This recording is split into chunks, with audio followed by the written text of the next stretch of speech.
नमस्कार, स्वागत है आपका अपना यूट्यूब चैनल स्टॉप संस्कृत अध्ययन SNKY उपेंद्र सर। इस चैनल में आपका स्वागत है। तो आप इस चैनल पर न्यू है तो चैनल को एक बार सब्सक्राइब कर लेंगे, बेल आइकन को दबा देंगे ताकि जब भी मेरा वीडियो अपलोड हो या लाइव आए तो उस समय में आपको नोटिफिकेशन मिल सके। वीडियो अच्छा लगे तो लाइक कर दीजिएगा, चैनल को सब्सक्राइब कर लेंगे और अपने दोस्तों तक इसे शेयर भी कर देंगे। आज आप देख रहे हैं पार्ट 2 संस्कृत का। ये पार्ट 2 जो ये संस्कृत से लिया गया है, पार्ट 2 में है पाटलिपुत्र वैभवम। तो ये पाटलिपुत्र वैभव के बारे में, यानी कि हम पाटलिपुत्र के बारे में पढ़ने वाले हैं, पटना के संबंध में पढ़ने वाले हैं। तो वीडियो को एक बार बैक होकर के एक बार लाइक कर देंगे। तो चलिए वीडियो को शुरू करते हैं। सबसे पहले हम जानेंगे कि पाटलिपुत्र वैभवम यानी कि हम पटना के बारे में आज पढ़ने वाले हैं। मंगलम पाठ आपका पूरा क्लियर है, क्वेश्चन आंसर सब सब्जेक्टिव ऑब्जेक्टिव पूरा क्लियर कर चुके हैं। तो अब आज का ये सेशन में हम करने वाले हैं पाटलिपुत्र के बारे में। तो देखिए ये पाठ परिचय है। पाठ परिचय में यानी कि ये चीज़ बताया गया है कि हम इस चैप्टर में क्या क्या चीज़ के बारे में पढ़ने वाले हैं। तो पाठ परिचय अच्छा से देखेंगे, इसमें क्या क्या चीज़ के बारे में पढ़ना है। इसमें कह रहा है कि इसमें बिहार की राजधानी पटना के प्राचीन महत्व का निरूपण करने के संबंध में ऐतिहासिक परंपरा के आधुनिक राजधानी के प्रसिद्ध स्थलों का भी निरूपण किया गया है। इस चैप्टर में हम क्या पढ़ने वाले हैं, तो बिहार की राजधानी कहाँ है, तो बिहार की राजधानी पटना है। पटना के प्राचीन महत्व के बारे में बताया गया है, इसके इतिहास के बारे में और आधुनिक के बारे में, आधुनिक समय में किस तरह से अभी पाटलिपुत्र है उसके बारे में, और पहले यह पटना कैसा था तो इसके बारे में बताया गया है। और इसके साथ साथ इसमें प्रसिद्ध स्थल जो है किस कौन कौन से स्थल है जो प्रसिद्ध है तो उसके बारे में हम पढ़ने वाले हैं। तो ये था आपका पाठ परिचय। हम पढ़ने वाले क्या है, तो सबसे पहले पढ़ने वाले हम पटना के बारे में पढ़ने वाले हैं।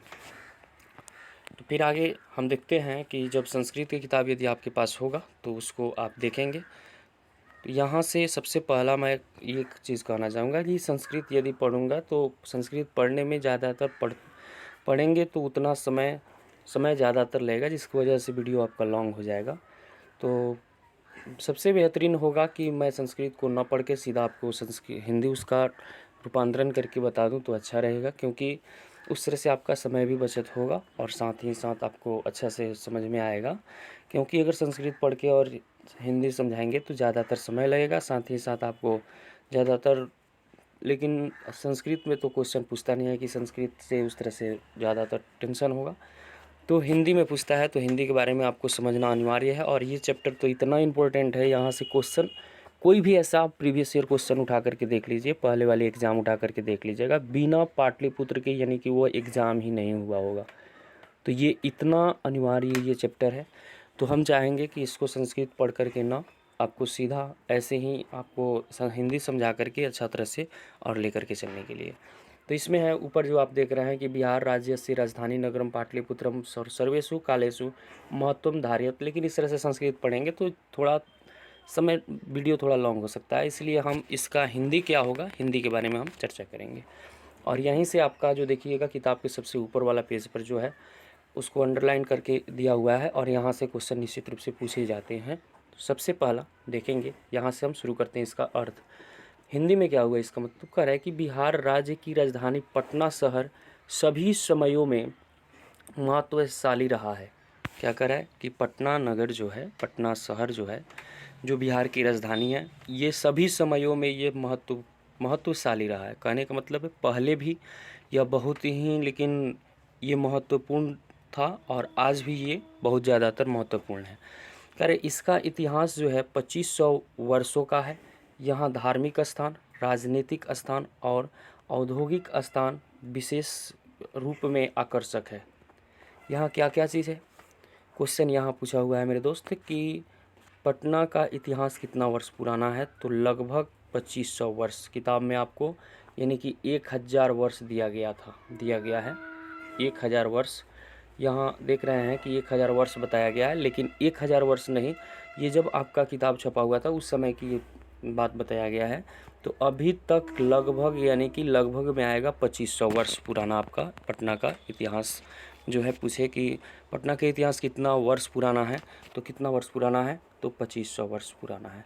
हम आगे चल कर के आपसे क्वेश्चन भी करेंगे, तो अच्छा तरह से अगर समझिएगा तो आप उसका जवाब भी दे सकते हैं। फिर उसके बाद में कह रहा है कि यहाँ क्या क्या चीज़ है, तो यहाँ धार्मिक स्थल है, यानी कि मंदिर भी है, वहाँ घूमने वाले चीज़ यानी कि धार्मिक स्थल जिसको बोलते हैं, धार्मिक मंदिर वंदिर भी है घूमने फिरने वाला।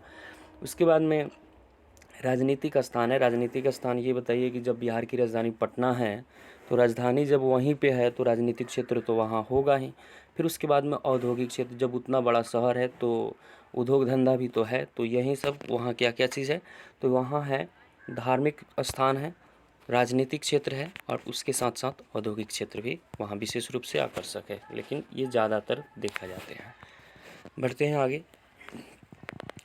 फिर यहाँ से क्वेश्चन बहुत ही इम्पोर्टेंट है, यहाँ से क्वेश्चन पूछा जाता है, ये सब्जेक्टिव 2 नंबर के लिए इतना ही दूर में से आता है। देखिए कह रहा है, फिर यहाँ संस्कृत आ गया कि वैदेशिका यात्रिण मेगास्थनीज फाइयान वेंगसोंग और इत सिंह प्रभृति पाटलिपुत्र से वर्णम स्वस्व स्वस्व स्मरण ग्रंथेशु चक्षु। कहने का मतलब ये है कि ये विदेशी यात्री के बारे में बताया गया है। यहाँ क्वेश्चन पूछेगा कि कौन कौन विदेशी यात्री हमारे पटना शहर में आए थे, तो पटना में कौन कौन आया था, तो मेगास्थनीज आया था, फाहियान आया था, वेंगसोंग आया था, और तथा ये ईत सिंह आए हुए थे। पटना का वर्णन अपने अपने ग्रंथों में किया। ये सब आए, आकर के देखे पटना कैसा है, क्या नहीं है, किस तरह से है, तो उन्होंने अपने अपने ग्रंथों को लिखा, और उस अपने ग्रंथों में जो है पटना के बारे में वर्णन करके और लिख बताए हुए हैं कि पटना में क्या है क्या नहीं है। तो कुछ ऐसे यानी कि ग्रंथों के बारे में भी बताया गया है इस चैप्टर में। तो वे लोग ऐसे क्वेश्चन पूछेगा, सबसे ज़्यादातर इम्पोर्टेंट आपके यानी कि एग्ज़ाम में पूछे जाएंगे कि पटना नगर में विदेशी यात्री कौन कौन आए हुए थे। तो ये 4 नाम आपको सबसे इम्पोर्टेंट याद रखना है। वो 4 नाम कौन कौन सा है, तो 4 नाम यहाँ आप देख रहे हैं कि विदेशी यात्री मेगास्थनीज, फाहियान, हुएंगसोंग और इत सिंह, ये 4 नाम और आदि दे रहा है। यानी कि कहने का मतलब है कि पटना में और भी सारे विदेशी यात्री आए हुए थे, लेकिन बस 4 ही इसमें दिया गया है, तो आप बस 4 ही को याद रखिएगा, ये सबसे ज़्यादातर इम्पोर्टेंट है। तो मुझे विश्वास है कि आपको ये कंटेंट बहुत अच्छा लग रहा होगा। तो अच्छा लगे तो वीडियो को लाइक ज़रूर कर दीजिएगा। हमने यहाँ चैप्टर क्या लिए हैं ये है क्लास 10th की, ये संस्कृत पाटलिपुत्र वैभवम, इसके बारे में हम पढ़ने वाले हैं। तो अब यहाँ से आपका क्लास शुरू हो रहा है, चैप्टर जहाँ से शुरू होता है। तो ये क्या है, ये तो ऊपर हमने ये पाटलिपुत्र के बारे में हम क्या चीज़ पढ़ने वाले हैं, मेन टॉपिक क्या है, फिर हम क्वेश्चन कहाँ से लेकिन आता है, और जो आप वो पाठ परिचय में जो देखते हुइएगा, जो बड़ा बड़ा मोटा मोटा अक्षर में जो है लिखा हुआ रहता है, तो उसके बारे में हमने जान लिया। अब यहाँ से आपका कहानी शुरू होता है कि इसके बारे में क्या होता है, लेकिन वहाँ ऊपर वाले से भी क्वेश्चन उठा दिया जाता है कि विदेशी यात्री कौन था, ये पटना वर्ष कितने वर्ष पुराना इस इतिहासों में ये दिखने को मिलता है। तो ये सब क्वेश्चन ध्यान रखना होगा। तो बढ़ते हैं, अब यहाँ 2 चैप्टर अब यहाँ से शुरू होता है। देखिए अब ये क्या कह रहा है, पाटलिपुत्र वैभवम के बारे में हम चर्चा कर रहे हैं। देखिए कह रहा है कि प्राचीनेषु भारतीयेषु, अब ये संस्कृत है यहाँ तक, ये इतना तक आपका संस्कृत है।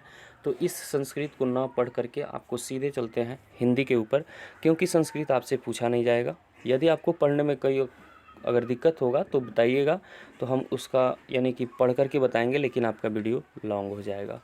तो देखिए यहाँ से आपका हिंदी लेकिन हुआ है, कह रहा है कि प्राचीन भारतीय नगरों में अग्रिम पटना गंगा किनारे बसा विचित्र महानगर है। कह रहा है कि प्राचीन भारतीय नगरों में, प्राचीन पहले के ज़माने में ये भारत जो है, इसमें सभी नगरों में सबसे ज़्यादातर अग्रिम आगे जो है यह पटना शहर ही था, जो कहाँ है, गंगा नदी के किनारे बसा हुआ है। और ये विचित्र महानगर है, विचित्र है यानी कि ये बहुत ही सुंदर और बहुत ही लेकिन अच्छा है। ये आपका पटना नगर जो है बहुत अच्छा है। यदि आप बिहार से हैं तो इस बात से आपको तो गर्व होना चाहिए कि हमारे पटना के बारे में हम पढ़ रहे हैं।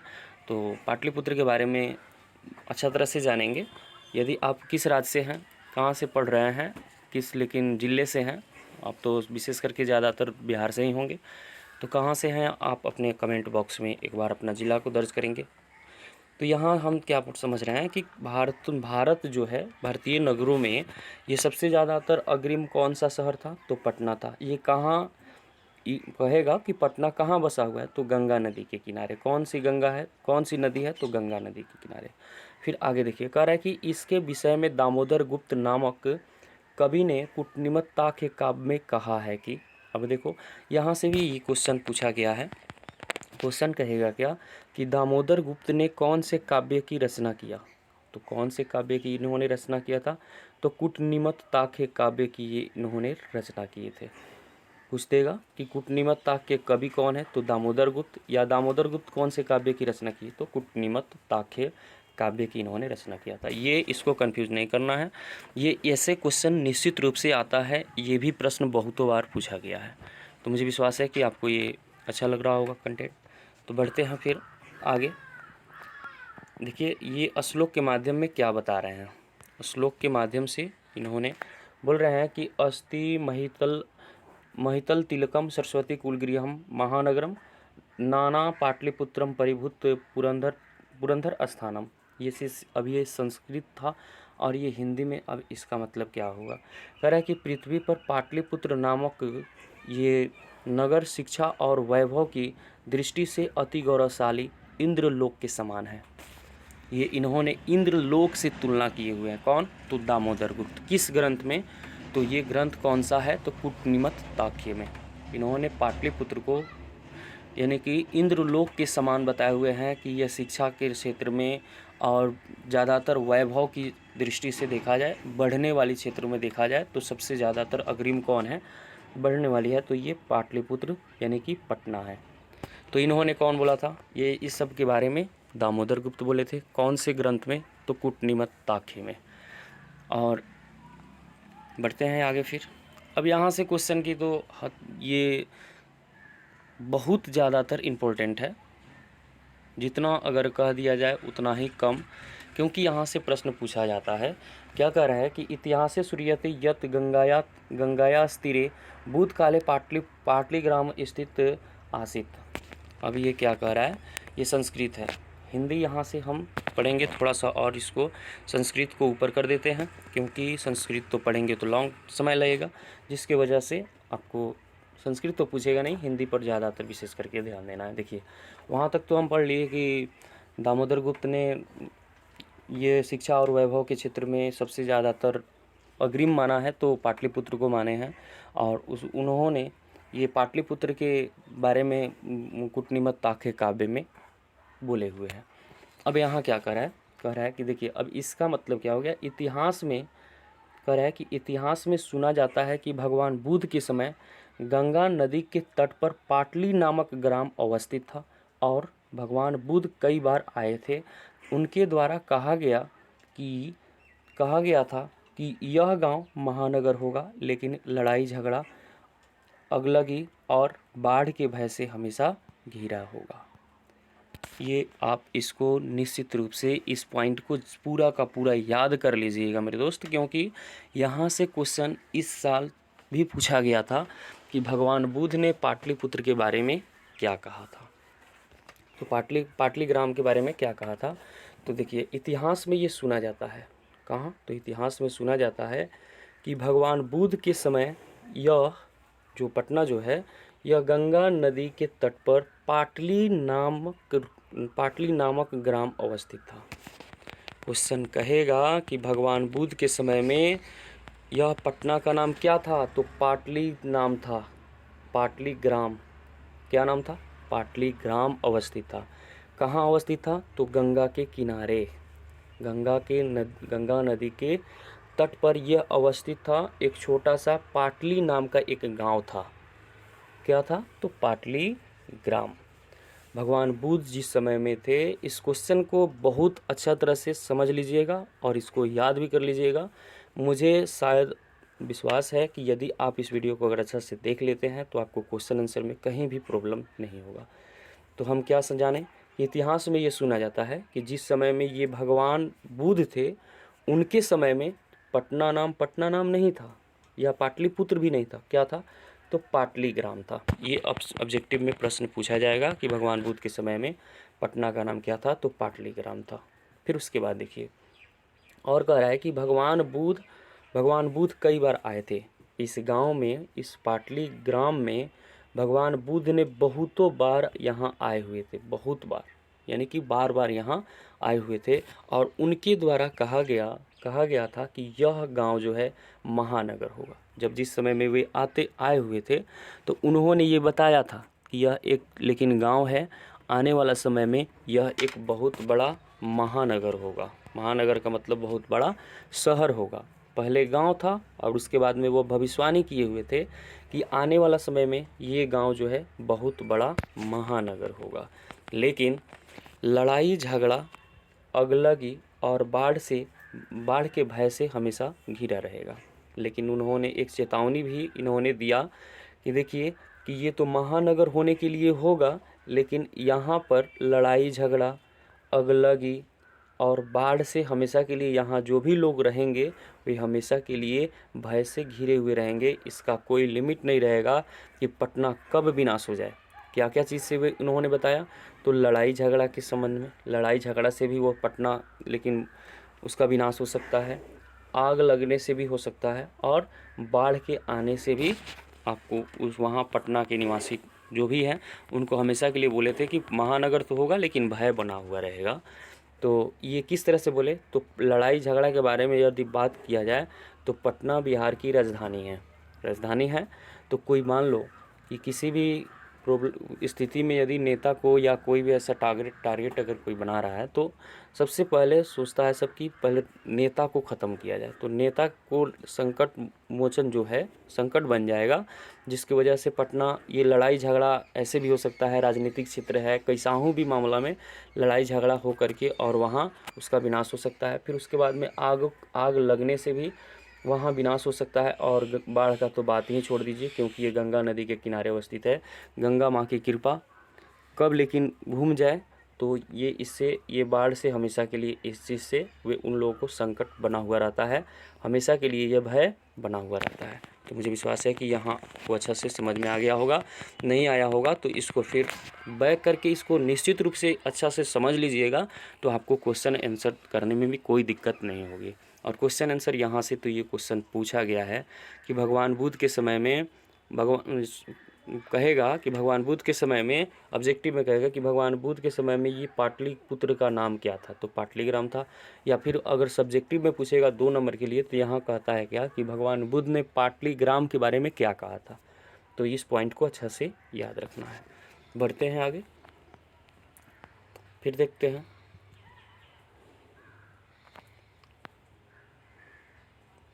यहाँ तक देखेंगे,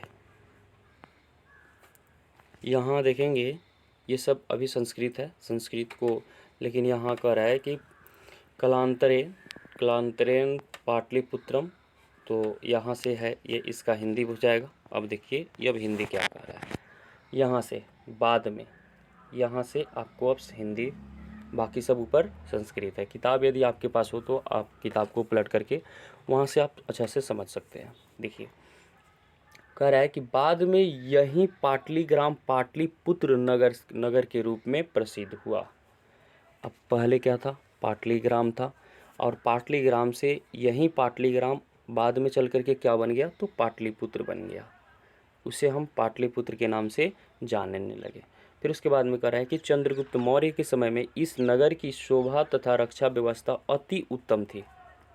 यहाँ क्वेश्चन पूछा हुआ है कि चंद्रगुप्त मौर्य के समय में यहाँ की रक्षा व्यवस्था जो है कैसी थी? तो अति उत्तम। हिंदी की बात करें तो अति उत्तम, और संस्कृत में देगा तो अति उत्कृष्ट देता है। तो ये इस पॉइंट को अच्छा से याद रखना है। फिर उसके बाद कह रहा है कि जिसका वर्णन जो है यूनानी राजदूत मेगास्थनीज ने अपने आत्मकथा में लिखा है। आपको पहले ऊपर बताए हुए थे कि विदेशी यात्री आया और उन्होंने कुछ ग्रंथ की रचना की। ग्रंथ में ये पाटलिपुत्र के बारे में कुछ ना कुछ लिख करके गया, जिसमें से यूनान का राजदूत कौन है, ये भी क्वेश्चन यहाँ से बन सकता है कि यूनान का राजदूत मेगास्थनीज है। वह कहाँ से आया था? तो यूनान से आया था। ये भी क्वेश्चन ऐसे बनाया जा सकता है, क्योंकि आप जानते हैं कि संस्कृत में तो कोई क्वेश्चन आंसर है नहीं जिस तरह से हिंदी में है। इसको जहाँ से मर्जी वहाँ से क्वेश्चन टपका सकता है। तो जिसमें से क्वेश्चन यहाँ से भी बन सकता है कि यूनान का राजदूत कौन कौन था, तो मेगास्थनीज था, या मेगास्थनीज कहाँ का था, तो यूनान का था। और इन्होंने अपने आत्मकथा में ये चीज़ बताया था, क्या चीज़, कि ये चीज़ इन्होंने बताया था कि चंद्रगुप्त मौर्य के समय में इस नगर की शोभा तथा रक्षा व्यवस्था अति उत्तम थी। यही चीज़ इन्होंने मेगास्थनीज ने अपने ग्रंथों में, आत्मकथा में ये बताए हुए थे। फिर बढ़ते हैं, देखिए आगे। इस नगर की संपन्नता अशोक के समय में और अधिक थी।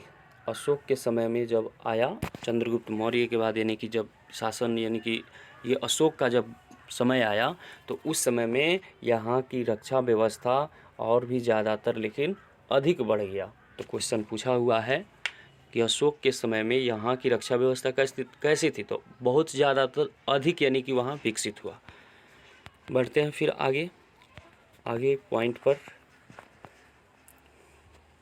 देखिए फिर यहाँ क्या कह रहा है, देखेंगे आप अच्छा से। फिर यहाँ संस्कृत की बात करेंगे, तो संस्कृत यहाँ से यहाँ तक आपका संस्कृत में लिखा गया है। ये सब क्या है, तो संस्कृत है। तो संस्कृत को हम अभी तो पढ़ नहीं रहे हैं, सिर्फ आपको हिंदी से समझा रहे हैं ताकि ज़्यादातर समझ में आएगा। संस्कृत को भी समझाएंगे। यदि आपका विचार हो तो वीडियो तो लॉन्ग होगा, तो आपकी मर्जी, कहेंगे तो संस्कृत पढ़ करके भी समझाएंगे। ये यदि ऐसे समझ में आ जाए तो भी अच्छा है, क्योंकि कम समय में अच्छा से आप शिक्षा ग्रहण कर सकते हैं। फिर देखिए यहाँ कह रहा है कि बहुत समय तक पाटलिपुत्र की प्राचीन शिक्षा परंपरा चलती रही। बहुत दिनों तक वहाँ की जो है शिक्षा जो है, उनका जो परंपरा जो है, वैसा ही जिस तरह से पहले चल रही थी उसी तरह से वे चलती रही। यह राजशेखर नामक कवि ने अपनी काव्यमीमांसा नामक ग्रंथ में आदरपूर्वक वर्णन करता है।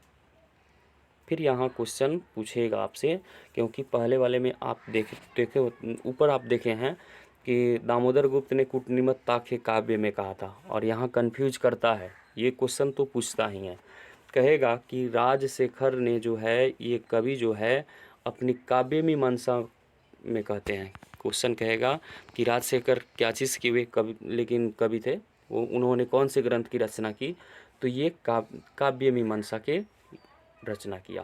कौन, तो ये राजशेखर आदरपूर्वक ये वर्णन करता है। क्या चीज़ कहता है, तो देखिए श्लोक के माध्यम से ये बताते हैं।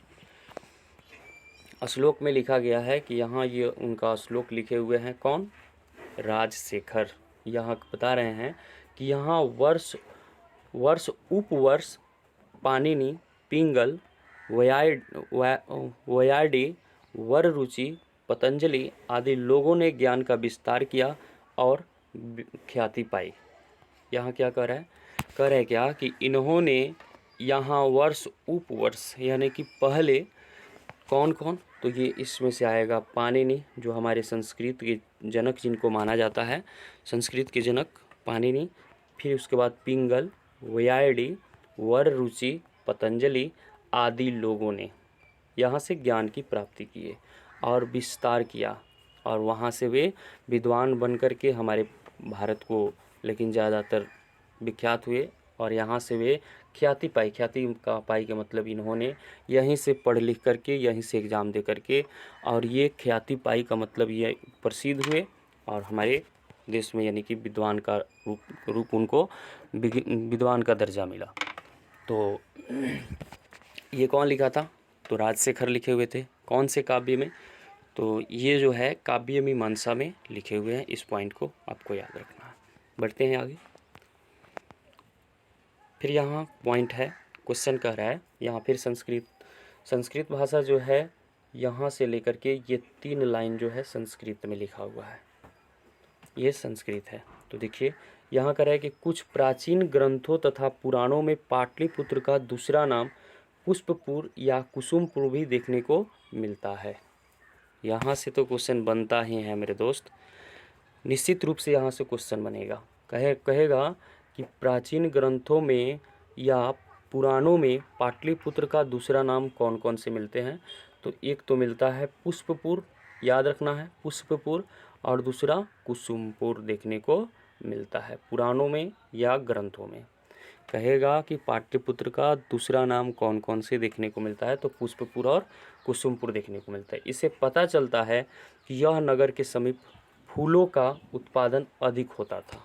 यहाँ फूलों लिखा हुआ है, यहाँ जो है फूलों का उत्पादन जो है अधिक होता था। इससे इस नाम से कहने का मतलब है कि इस नाम से ये ज्ञात होता है, ये मालूम चलता है कि यहाँ जो है फूल की उत्पाद बहुत ज़्यादातर अधिक मात्रा में होती थी, क्योंकि नाम से कुछ ऐसे आंकड़े निकाले जाते हैं जिसमें कह दिया जाता है कि वह मोटका है, वह मोटा है, वह मुटका है, वह पतारका है। तो इससे क्या ज्ञात होता है कि वह व्यक्ति मोटा था। तो उसी तरह से यहाँ इससे ये मालूम पड़ रहा है, इस चीज़ से ये नाम से ये देखने को मिलता है, देखा जा रहा है, सोचा जाएगा तो इससे क्या पता चल रहा है कि इस नगर के समीप जो है फूल का उत्पादन बहुत अधिक होता था। इसीलिए पुष्पपुर और कुसुमपुर के नाम से इसको जानते थे। अब पुष्प मीन्स होता है फूल और कुसुम मीन्स भी फूल, इसमें सिर्फ पुर ला करके मिला दिया गया, पुष्पपुर और कुसुमपुर। तो ये क्या है, तो पुष्प का पर्यायवाची है, फूल का पर्यायवाची है पुष्प और कुसुम, तो दोनों फूल के ही नाम से बने हुए हैं। बढ़ते हैं आगे। यहाँ से देखिए, फिर यहाँ कह रहा है कि पाटलिपुत्र मिति शब्दों, यहाँ से आपका हिंदी वाला हम लेंगे पॉइंट, संस्कृत को हम छोड़ रहे हैं, क्योंकि अगर हिंदी को अगर अच्छा से समझ लेंगे तो आपको कहीं दिक्कत नहीं होगी। कह रहा है कि पाटलिपुत्र शब्द भी गुलाब फूलों के नाम का आश्रय लेकर के रखा गया। अब देखो क्या कह रहा है कि पाटलिपुत्र का जो नाम जो रखा गया किस फूल के नाम से, तो गुलाब के फूलों के नाम से वह लिया गया था। गुलाब के फूल के नाम से इसको नाम रखा गया था, जिसका नाम जो है गुलाब का संस्कृत होता है पाटल, याद रखिएगा पाटल। और पहले भी नाम क्या था, पाटलीग्राम। तो पाटल का मतलब होता है गुलाब का फूल। तो यहाँ जो है पाटलिपुत्र शब्द किस फूल से लिया गया है, किस फूल के नाम से आधारित रखा गया था, तो गुलाब के फूल, जिसको संस्कृत में पाटल के भी नाम से जानते हैं। संस्कृत में इसको पाटल होता है, इसी नाम से गुलाब के फूल के ही नाम से उसका नाम पाटलिपुत्र रखा गया था। ऐसा पुतलिका रचना में वर्णित है। यह कहाँ वर्णित है, कहाँ देखने को मिलता है, तो पुतलिका रचना में देखने को मिलता है कि पाटलिपुत्र का नाम गुलाब के फूलों के नाम से रखा गया था। कहाँ देखने को मिलता है, तो पुतलिका एक रचना है, उसी रचना में पढ़ने के बाद में हमको देखने को मिलेगा। बढ़ते हैं आगे। गुप्त वंश के समय कह रहा है कि गुप्त वंश के शासन काल में इस नगर में शरद ऋतु में कौमुदी महोत्सव अति प्रचलित था। ये क्वेश्चन पूछा हुआ है कि कौमुदी महोत्सव जो है कब मनाया जाता था, तो कब मनाया जाता था, शरद ऋतु में। कब, शरद ऋतु। बोलेगा कि कौमुदी महोत्सव कब मनाया जाता था, तो कौमुदी उत्सव जो है शरद ऋतु में मनाया जाता था।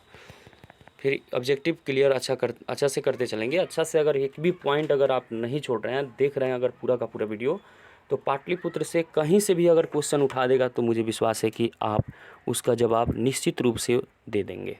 उसमें एक शब्द भी गलत नहीं होगा अगर अच्छा से इस वीडियो को देख लेंगे तो। यहाँ से क्या क्वेश्चन कर रहा है कि कौमुदी महोत्सव कब लेकिन मनाया जाता था, शरद ऋतु में मनाया जाता था। फिर आगे कह रहा है कि इस अवसर पर लोग अति प्रसन्न होते थे। मान लीजिए कि कोई ऐसा पर्व जो होता है, पर्व उत्सव जो भी हम लोग मनाते हैं अपने भारतवर्ष में, तो सबसे ज़्यादातर पर्व मनाया जाता है, पर्वों का देश भी इसको कहा जाता है। तो यहाँ जो है, यहाँ पर्व जब भी होता है तो सभी लोग बहुत खुश होते हैं, बहुत प्रसन्न होते हैं। उसी तरह से इस उत्सव को भी लोग मनाता था तो बहुत ज़्यादातर खुश होता था। इस समय दुर्गा पूजा के अवसर पर वैसा ही दृश्य देखने को मिलता है। क्या कर रहा है कि अभी हम लोग हमारे देश में जिस तरह से हम दुर्गा पूजा का उत्सव को मनाते हैं, उसी तरह से वैसा ही दृश्य इस कौमुदी उत्सव को भी लोग मनाते थे। जिस तरह से हम लोग दुर्गा पूजा मनाते हैं, वैसा ही वो कौमुदी महोत्सव को मनाया जाता था। क्वेश्चन कहेगा कि कौमुदी महोत्सव किस उत्सव के जैसा दृश्य देखने को मिलता है, तो दुर्गा पूजा के जैसे हमको देखने को मिलता है। अगर अच्छा से पढ़ लेंगे लोग तो आपको क्वेश्चन आंसर करने में कहीं भी दिक्कत नहीं होगी।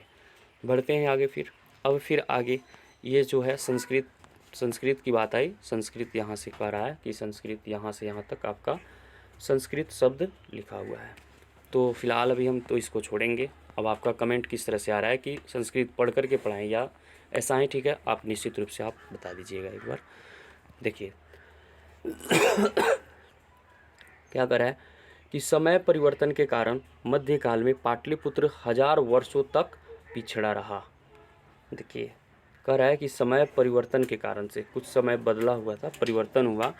जिस समय में कब का बात है तो मध्यकाल में पाटलिपुत्र जो है हजारों वर्षों तक पिछड़ा रहा। 1000 वर्ष तक वह जीर्ण शीर्ण, इस तरह से क्वेश्चन कहेगा कि पाटलिपुत्र कितने वर्षों तक जीर्ण शीर्ण रहा। तो कितने वर्षों तक जीर्ण शीर्ण रहा तो 1000 वर्षों तक वहाँ कोई भी विकास नहीं हुआ था। तो यहाँ आपको अच्छा से समझ में आ गया होगा। और ये क्वेश्चन पूछा भी जाता है कि मध्यकाल की समय है, इस समय में पटना नगर जो है 1000 वर्षों तक पिछड़ा रहा, वहाँ कोई भी परिवर्तन वहाँ नहीं हो रहा था, आगे वह शहर नहीं बढ़ रहा था। इसकी जानकारी जो है अनेक साहित्य ग्रंथों एवं मुद्रा राक्षस नाटक में देखने को मिलता है। क्या कह रहा है कि इसकी जानकारी हमको कहाँ देखने को मिलेगा तो बहुत सारे ऐसे साहित्य ग्रंथ में देखने को मिलेगा, और नहीं तो और भी एक ग्रंथ है मुद्रा राक्षस, वहाँ से आप देख सकते हैं। ये एक क्या है, नाटक है। ये इसका लेखक कौन है। अब यहाँ मुद्रा राक्षस की बात कर दिया तो कहीं क्वेश्चन यहाँ से भी टपका सकता है कि मुद्रा राक्षस नाटक के लेखक कौन है। तो ये इसका जो है कालिदास, इसका सही जवाब हो जाएगा। मुद्रा राक्षस के लेखक कौन है तो कालिदास। इसको ध्यान में रखिएगा क्योंकि यहाँ से क्वेश्चन बना सकता है जब मुद्रा राक्षस की बात है तो। फिर उसके बाद देखिए अगर अच्छा से पढ़ लेंगे तो बोलना रहे कि एक भी पॉइंट आपको कहीं से भी क्वेश्चन आएगा तो नहीं छूटेगा। मुझे उम्मीद है कि आप इसको पढ़ने के बाद में आपको कहीं भी दिक्कत नहीं होगा। तो 1 मिनट, थोड़ा गला फंस रहा है जिसकी वजह से थोड़ा पानी पी ले रहे हैं। तब तक के लिए जो भी हमारे दोस्त यदि वीडियो को लाइक नहीं किया तब तक एक बार बैक होकर के आप इस वीडियो को लाइक कर दें, तब तक हम पानी पी लें।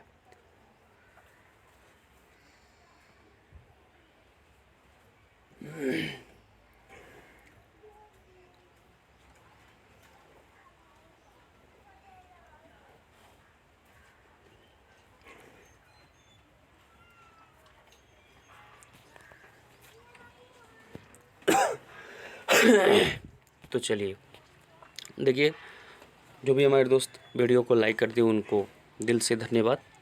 और आगे बढ़ते हैं। देखिए मुगल काल के शासन काल में जो है इस नगर का विकास हुआ तथा अंग्रेज़ के शासन काल में इस नगर का काफ़ी विकास हुआ। देखिए अब ये क्या कह रहा है कि फिर से यानी कि पटना का उद्धार कब हुआ, विकास कब हुआ तो मुगल काल में। ये क्वेश्चन पूछा हुआ है। कहेगा कि जिस समय में ये पिछड़ा कब था तो मध्यकाल में, विकास नहीं हो रहा था मध्यकाल में। लेकिन कहेगा कि विकास कब हुआ या पटना का कब उद्धार हुआ तो उद्धार कब हुआ तो मुगल काल के वंश में, मुगल काल के शासन काल में। और सबसे ज़्यादातर जब जीर्ण शीर्ण रहा यानी कि वह पिछड़ा रहा तो मुगल काल में से तो फिर यानी कि विकास हुआ। तथा अंग्रेज़ जिस समय में आया, जिस समय में यह अंग्रेज़ आया था तो उस समय में यहाँ की जो रक्षा व्यवस्था और ये विकास जो है बहुत ज़्यादातर यहाँ विकास हुए। किसके समय में तो अंग्रेज़ के समय में। तो इस पॉइंट यहाँ से 3 प्रश्न बन सकते हैं, तो इसको अच्छा से दिमाग में रखिएगा। बढ़ते हैं फिर आगे। यहाँ से क्वेश्चन कह रहा है क्या, इसको थोड़ा सा और आगे कर लें। यहाँ तो देखिए फिर यहाँ क्वेश्चन ये आपका संस्कृत में लिखा हुआ है, तो संस्कृत पढ़ नहीं रहे हैं क्योंकि आपका वीडियो लॉन्ग बन जाएगा जिसकी वजह से नहीं पढ़ रहे हैं। और यहाँ से क्वेश्चन निश्चित रूप से बनेगा और इस साल भी ये क्वेश्चन पूछा हुआ था। देखिए क्या करें, यह नगर मध्यकाल में ही पटना नाम से प्रसिद्ध हुआ। क्वेश्चन कहेगा कि पटना नाम से कब प्रसिद्ध हुआ, पटना नाम कब विख्यात हुआ, पटना नाम से कब से जानने लगे तो ये मध्यकाल में, और मध्यकाल में ही अंग्रेज़ आया हुआ था। तो इसको याद रखना है कि कब लेकिन प्रसिद्ध हुआ पटना पटना नाम से कब प्रसिद्ध किया गया, तो ये मध्यकाल में, इसको याद रखना है। तो देखिए फिर आगे कह रहा है कि और यह शब्द पतन शब्द से बना है। ये भी क्वेश्चन कहेगा कि पटना किस शब्द से बना है, पटना नाम जो है किस शब्द से बना, तो पतन शब्द से बना है, पतन शब्द से। क्यों?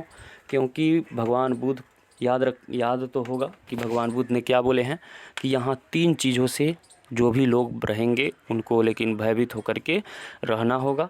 तो वह कौन कौन से चीज़, तो झगड़ा, कलह, उसके बाद में अगलगी से और बाढ़ से। तो इसका कभी भी पतन हो सकता है। तो ये पटना नाम जो रखा गया तो उसी शब्द से रखा गया है पतन। इसका कब पतन हो जाएगा कोई गारंटी नहीं है, कभी भी पतन हो सकता है। क्या क्या चीज़ से, तो अगलगी से, बाढ़ से और झगड़ा कलह से, ये इस चीज़ से पतन हो सकता है। इसीलिए पटना शब्द दिया गया। कौन से शब्द से बना है, तो पतन शब्द से बना हुआ है। फिर आगे कह रहा है कि नगर का पालिका और रक्षा करने वाली पटन देवी आज भी पूजी जाती है। कहेगा, यहाँ से क्वेश्चन कहता है क्या कि पटना में किस देवी की पूजा की जाती है, या पटना की रक्षा व्यवस्था कौन करती है, किसके देखभाल से पटना शहर लेकिन पटना जो है चलता है, तो ये कौन सी देवी है, पट्टन देवी। पटना में पट्टन देवी। आप यदि बिहार से होंगे तो पटना में पट्टन देवी के बारे में तो आप बहुत अच्छे तरह से जानते होंगे, क्योंकि ये बहुत वहाँ की रक्षा व्यवस्था के लिए, वहाँ की पालन पोषण या रक्षा व्यवस्था कौन करती है, तो पट्टन देवी। इसीलिए यहाँ सबसे ज़्यादातर पटना में पूजी जाती है माँ पट्टन देवी। आज भी इनको सभी लोग पूजा करते हैं। बहुत सारे लोग, दूर दूर से लोग जाकर के इस पट्टन देवी की पूजा करते हैं। फिर आगे बढ़ते हैं। देखिए अब संप्रति पाटलिपुत्रम, ये संस्कृत शब्द है, संस्कृत से और आगे बढ़ते हैं। संस्कृत यहाँ से आइए, यहाँ इसको कर दें ऊपर। देखिए अब फिर यहाँ कह रहा है कि इस समय पाटलिपुत्र अर्थात पटना नामक नगर अति विशाल बिहार राज्य की राजधानी है। अब क्या कह रहा है कि इस समय जो है पाटलिपुत्र कहिए या पटना कहिए, ये दोनों नाम पटना का ही है। और यह नगर जो है अति विशाल है, और विशाल होने की वजह से बहुत ज़्यादातर विकसित हुआ, जिसकी वजह से बिहार की राजधानी भी यहीं कर दी गई। सोचा गया कि बहुत बड़ा शहर हो रहा है तो यहाँ राजधानी हो जाएगा तो अच्छा है, क्योंकि सभी बहुत ज़्यादातर ये विशाल हो गया, बहुत ज़्यादातर ये शहर जो है बढ़ गया। आए दिन इसका विस्तार हो रहा है। प्रतिदिन कहने का मतलब आए दिन, दिन प्रतिदिन इसका विकास हो रहा है। अब बताइए कि पटना जो है इतना महानगर हो गया तो वो रुकने वाला थोड़ी है। अब सभी लोग, सबसे ज़्यादातर जिसके पास पैसा ज़्यादा होता है तो वो कहेगा कि हमको पटना में रहना है, कहीं शहर खोजता है। तो इसी तरह से करते करते बहुत ज़्यादातर पटना दिन प्रतिदिन विकसित होते जा रहा है, यानी कि वह बढ़ता जा रहा है। फिर आगे कह रहा है कि इस नगर की उत्तर दिशा में गंगा नदी बहती है। क्वेश्चन कहेगा कि पटना के किस दिशा में जो है गंगा नदी बहती है, तो किस दिशा में, तो उत्तर दिशा में गंगा नदी बहती है। ये भी प्रश्न पूछा गया है कि पटना के किस दिशा में गंगा नदी बहती है, तो पटना के उत्तर दिशा में गंगा नदी बहती है। आपको पहले से भी ये मालूम होगा। फिर उसके बाद कह रहा है कि इसके ऊपर एशिया महादेश का सबसे लंबा पुल गांधी सेतु बना हुआ है और रेल पुल का निर्माण हो रहा है।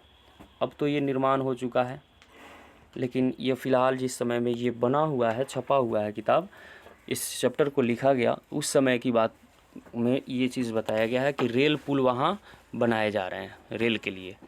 फिर उसके बाद यहाँ क्या कह रहा है इसके बारे में ये क्वेश्चन भी यहाँ से पूछा गया है कि इसके ऊपर, किसके ऊपर, तो गंगा नदी के ऊपर एशिया महादेश की सबसे लंबा पुल कौन सा है, तो पुल का नाम है गांधी सेतु पुल।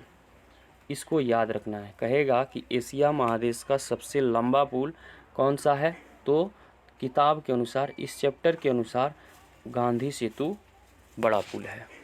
तो ये इसको याद रखना है, क्योंकि एक नंबर के लिए ऑब्जेक्टिव में ये प्रश्न पूछ लिया जाएगा कि एशिया महादेश का सबसे लंबा पुल कौन सा है, तो ये गांधी सेतु पुल है।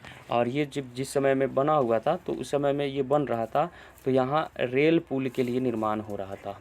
रेल को चलाने के लिए इसके ऊपर बनाए गए थे। तो जब भी इस एरिया से यानी कि समझिए कि उस पटना के अगर उत्तर साइड से कोई भी अगर व्यक्ति अगर जा रहा है, जिस तरह से हम भी इसी पटना के उत्तर दिशा में मेरा भी घर है, तो हम लोग जब भी जाते हैं तो सबसे पहले ये गंगा माँ का दर्शन करते हैं। गंगा माँ के दर्शन करने के बाद और गंगा के दर्शन करने के बाद उस पुल को, यही पुल हम लोग लेकिन पार करते हैं और पार करने के जस्ट तुरंत बाद यानी कि इसी गंगा नदी के किनारे से ही पटना जो है शुरू हो जाता है। तो ये जो है रेल यान यानी कि रेलवे और ये ऊपर से सबसे ऊपर चलता है, ये डबल ओवरब्रिज बनाया गया है इस पुल को कि नीचे से रेलवे जो है रेल चलती है और उसके ऊपर जो है बस ट्रक इस तरह से गाड़ी चलते हैं। तो ये इस महादेश का सबसे लंबा पुल कौन सा है? तो गांधी सेतु पुल, इसका आपका करेक्ट सही जवाब हो जाएगा। फिर बढ़ते हैं आगे। कह रहा है कि नगरे अस्मिन, यहाँ से आएगा आपका फिर से हिंदी पॉइंट। ऊपर तो संस्कृत था इसलिए उसको लेकिन ऊपर कर दिए। देखिए अब का क्या कह रहा है कि इस नगर में उत्कृष्ट संग्रहालय, उच्च न्यायालय, सचिवालय, गोलघर, तारामंडल, जैविक उद्यान, मौर्यकालिक अवशेष, महावीर मंदिर आदि दर्शनीय स्थल है। ये क्वेश्चन को तो लेकिन भी आप इतना दूर के लिए आप लगा लीजिएगा, क्योंकि यहाँ से क्वेश्चन बनते हैं कि पटना में दर्शनीय स्थल कौन कौन से हैं। तो कौन कौन है मेरे दोस्त? संग्रहालय है, उच्च न्यायालय है, सचिवालय है, गोलघर, तारामंडल, जैविक उद्यान। जैविक उद्यान का मतलब होता है चिड़ियाखाना, तो चिड़ियाखाना भी यहाँ पटना में अवस्थित है। फिर उसके बाद में मौर्यकालिक अवशेष और महावीर जी का मंदिर। ये तो महावीर जी का मंदिर ऐसा जगह पर है, आप यदि ट्रेन से अगर जा रहे हैं तो पटना स्टेशन से जस्ट उतरिएगा तो उस स्टेशन से जब निकलिएगा तो बगल में ही ये महावीर जी का मंदिर है। तो यही चीज़ कह रहा है कि वहाँ के लिए दर्शनीय स्थल कौन कौन से हैं। तो ये इतना नाम आपको याद रखना होगा। कह देता है क्वेश्चन आपसे पूछ लेता है कि 5 पटना के दर्शनीय स्थल का नाम लिखे, तो ये सब नाम आपको लिखना अनिवार्य होगा।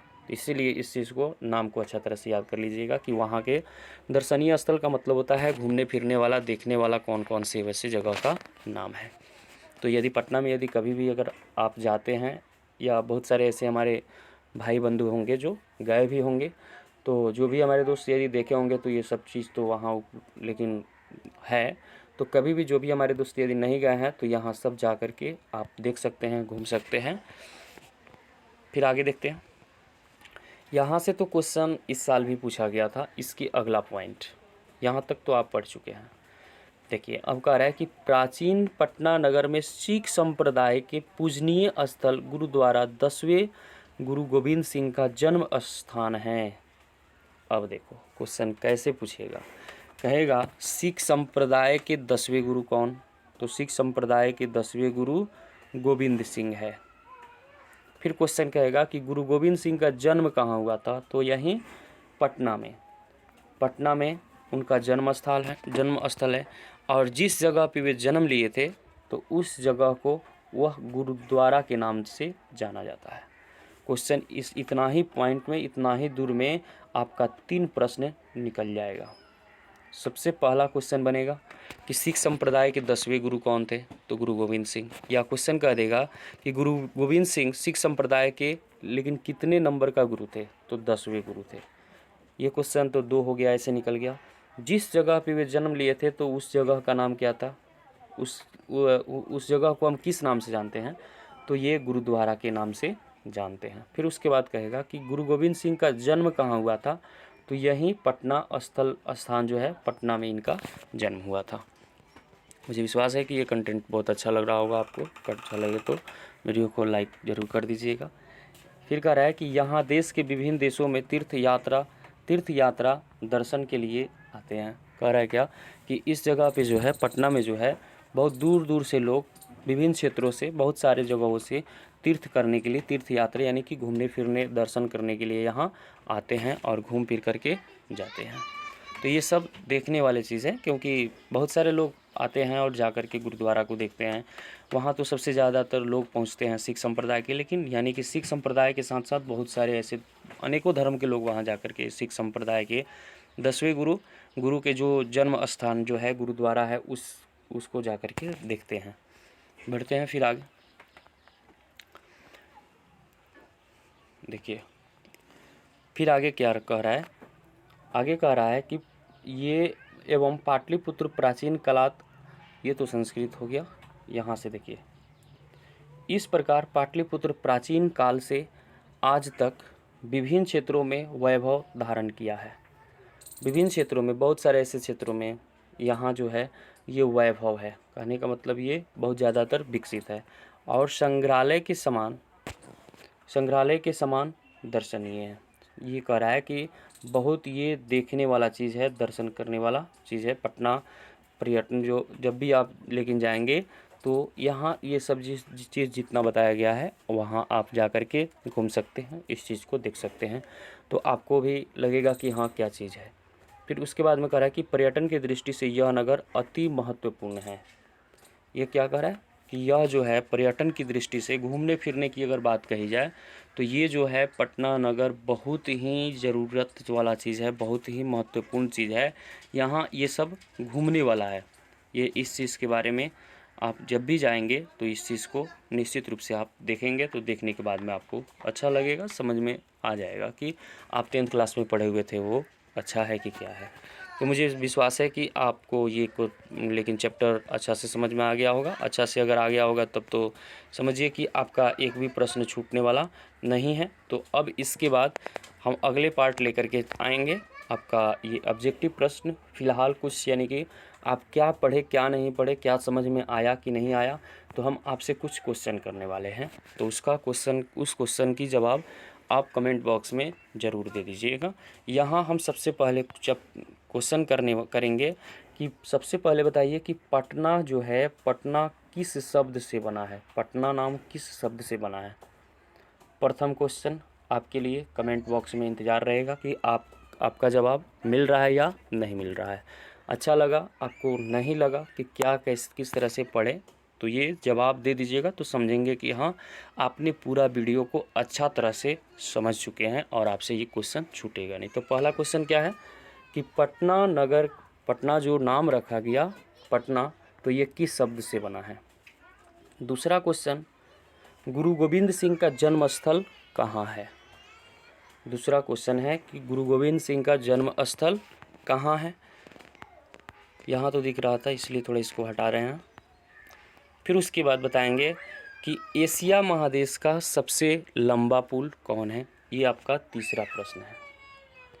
आपका तीसरा प्रश्न है क्या कि एशिया महादेश का सबसे लंबा पुल कौन सा है।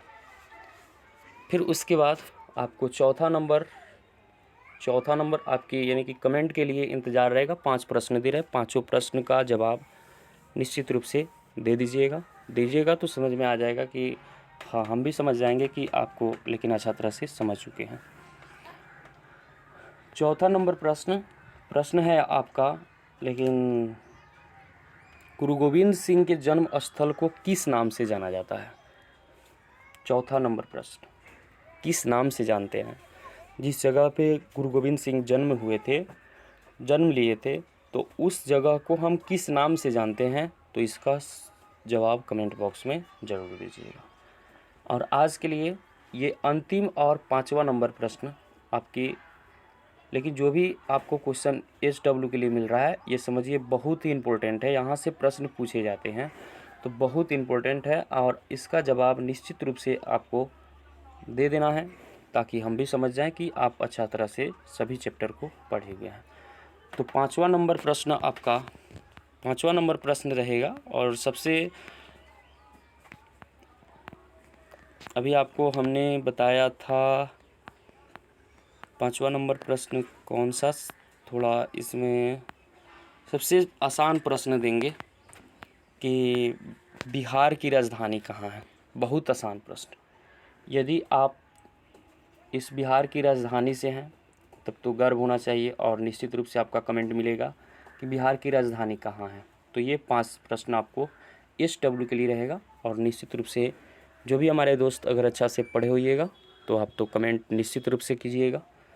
और जो भी हमारे दोस्त यदि इस चैनल के माध्यम से यानी कि पाटलिपुत्र को अगर अच्छा से अगर देख लिए होंगे तो उनको तो क्वेश्चन आंसर कल लेकिन मिलने वाला है, तो उसमें तो आपको दिक्कत होगी नहीं। तो कल इंतज़ार कीजिए ऑब्जेक्टिव प्रश्न के लिए, और ऑब्जेक्टिव प्रश्न भी अच्छा तरह से करके और आपको लेकिन करना है। तो आज के लिए बस इतना ही रहेगा, फिर मिलते हैं कल नेक्स्ट वीडियो के साथ। यदि इस चैनल पर आप न्यू होंगे तो चैनल को सब्सक्राइब कर लेंगे, वीडियो अच्छा लगा होगा तो वीडियो को लाइक कर देंगे और अपने दोस्तों तक इसे शेयर भी कर देंगे। मिलते हैं कल नेक्स्ट वीडियो के साथ, और कल रहेगा ऑब्जेक्टिव प्रश्न। क्या चीज़ का? इसी पाटलिपुत्र वैभव का ऑब्जेक्टिव प्रश्न लेकर के आएंगे, और इस क्लास को निश्चित रूप से देख करके और इसका जवाब देना है। और कमेंट बॉक्स में आप ज़रूर बता दें कि ऑप्शन के साथ आपका टेस्ट लें या विदाउट ऑप्शन। बिना ऑप्शन की यदि टेस्ट अगर दे रहा है तो आपको समझा जाएगा कि बहुत अच्छा तरह से आपको याद हो चुका है और अच्छा तरह से आप पढ़े हुए हैं। ऑप्शन के साथ में क्या होता है कि ऑप्शन अगर देने के लिए दे दीजिएगा तो उसमें तो आप कैसाऊ भी मार सकते हैं। तो दोनों प्रश्न मिलता जुलता रहेगा। कुछ प्रश्न जिस तरह से हम मंगलम पाठ का लिए हुए हैं कि कुछ प्रश्न का ऑब्जेक्टिव प्रश्न में यानी कि ऑप्शन था, और कुछ ऐसे प्रश्न था जिसका ऑब्जेक्टिव में उसमें ऑप्शन ही नहीं था। तो उसी तरह से ये पाटलिपुत्र का भी आपका एक टेस्ट होगा, और साथ ही साथ आपका ऑब्जेक्टिव प्रश्न भी देंगे। तो उसमें या टेस्ट नहीं लेकर के आपको ऑब्जेक्टिव प्रश्न आप जिस तरह से कहेंगे उस तरह से होगा। बोलिए कि ऑब्जेक्टिव प्रश्न करा दे उसके बाद टेस्ट लिया जाए, या कल टेस्ट ही हो जाए। अगर अच्छा से अगर देखे होइएगा तो बहुत अच्छा से आप बता भी सकते हैं। तो कल नहीं होगा तो ऑब्जेक्टिव प्रश्न लेंगे। तो इस क्लास के बाद फिर मिलते हैं कल नेक्स्ट वीडियो के साथ। चैनल पर नहीं होगा तो चैनल को सब्सक्राइब ज़रूर कर लेंगे। वीडियो को अगर अच्छा लगा हो तो वीडियो को लाइक कर दीजिएगा और अपने दोस्तों तक शेयर भी कर दीजिएगा। मिलते हैं कल नेक्स्ट वीडियो पाटलिपुत्र का ऑब्जेक्टिव प्रश्न के साथ। जय हिंद, जय भारत।